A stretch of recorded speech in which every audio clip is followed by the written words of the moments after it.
What's going on, family? I'm Scrapbook Boxing.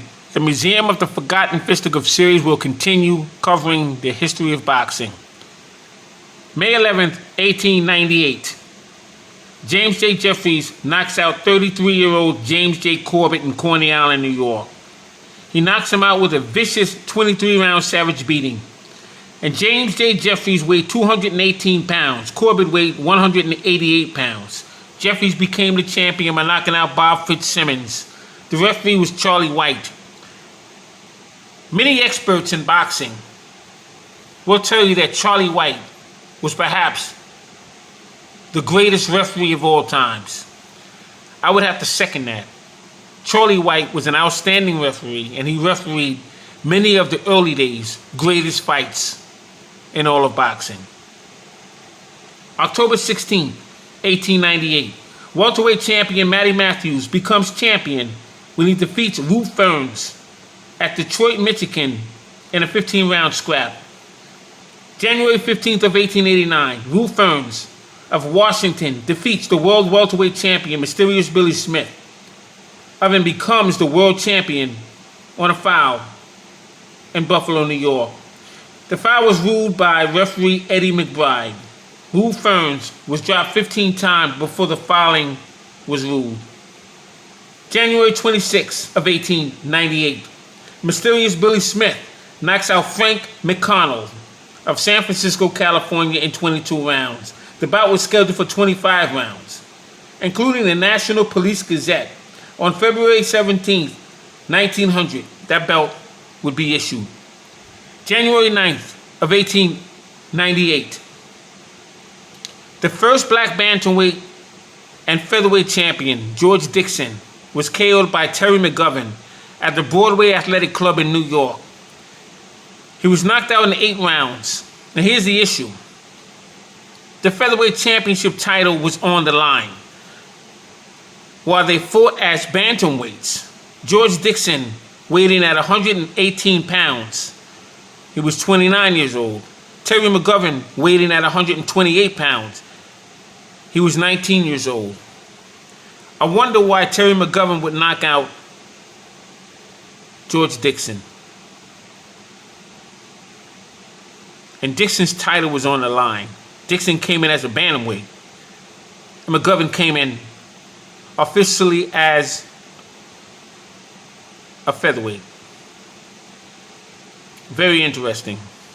November 15th of 1898, 26-year-old James J. Jeffries drops 29-year-old Gus Rulin in San Francisco, California in the 5th round. A sponge was thrown in the ring. And after the bell rang, Harry Corbett, the referee, ends the contest. We're in 1901 at this point. January 18th of 1901, the future light heavyweight champion of New York, Paul Berlenbach of Astoria, Queens, would be born. February 25th of 1901, Jewish heavyweight out of Salt Lake City, Utah. From 1888 to 1904, knocks out future colored and world heavyweight champion Jack Johnson in 3 rounds. This fighter's name is Joe Chowinski. He was known as the California Terror. Now I'll share a quick story about Joe Chowinski and Jack Johnson. These 2 men would be fighting, and the cops would come. They would be arrested and thrown in the same jail cell. And Joe Chowinski, who was a magnificent boxer, and he would have several scraps with Gentleman Jim Corbett. But both of these men used to watch George Dixon. He had masterful foot movement, hand movement, and side-to-side head movement, did George Dixon. In Jack Johnson's issue, he had very good defensive skills, but he was very slow on his feet. And his hands wasn't as quick as it could have been. But his foot movement was the issue. And Joe Chowinski would exercise the opportunity to display talents in front of Johnson. So he would help teach Jack Johnson how to move his foot properly. But what was interesting about Joe It was a year later. The Boston, very short fighter, very strong fighter, the Barbados Demon, Joe Walcott, would knock out Joe Chowinski. Very interesting. Now, on March 4th of that year, Redwood, New York's world middleweight champion, Tommy Ryan, would stop welterweight and middleweight Tommy West. On the line was the world middleweight and the America's 158-pound title. A very strong right hand would land to the body of Tommy West, and the 17th round would be over. That was a bloody brawl. Tommy Ryan, in my estimation, one of the most underrated middleweights and welterweights in boxing history. He was an outstanding and phenomenal fighter. Now, 1898, welterweight champion Tommy Ryan knocks out Tommy West in their second bout. He knocked him out in the 14th round. The bout was scheduled for 20 rounds. Both men came in weighing at a catch weight of 142 pounds. The referee was Charlie White. It was a catch weight in 1898. March 16th, Frank Childs defeats George Byers and claims the colored championship title. April 20th, featherweight champion Terry McGovern of Brooklyn, New York, knocks out Minneapolis, Minnesota, Oscar Gardner, with a record of 89-18 and 61 knockouts. He was stopped 8 times. He stood 5 foot 3 inches and had a 63-inch reach. The referee was Harry Corbett. He stopped the bout in 4 rounds at the Mechanics Pavilion in San Francisco, California, and that needed to be stopped because that bout was a bloody mess.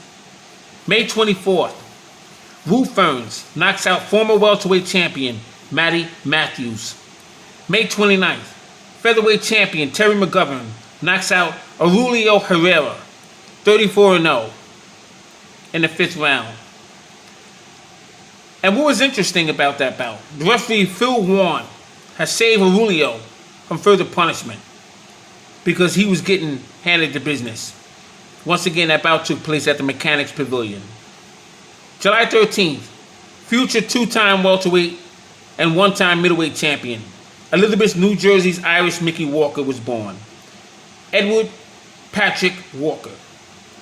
He would defeat Jack Britton for the welterweight championship crown and Theodore Tiger Flowers for the middleweight championship crown.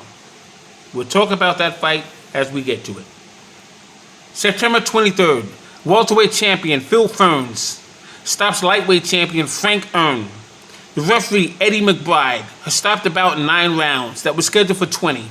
Somewhat 4,500 roaring and amazed screaming spectators have witnessed this contest. It was a bloody bout of both men visiting the ground several times.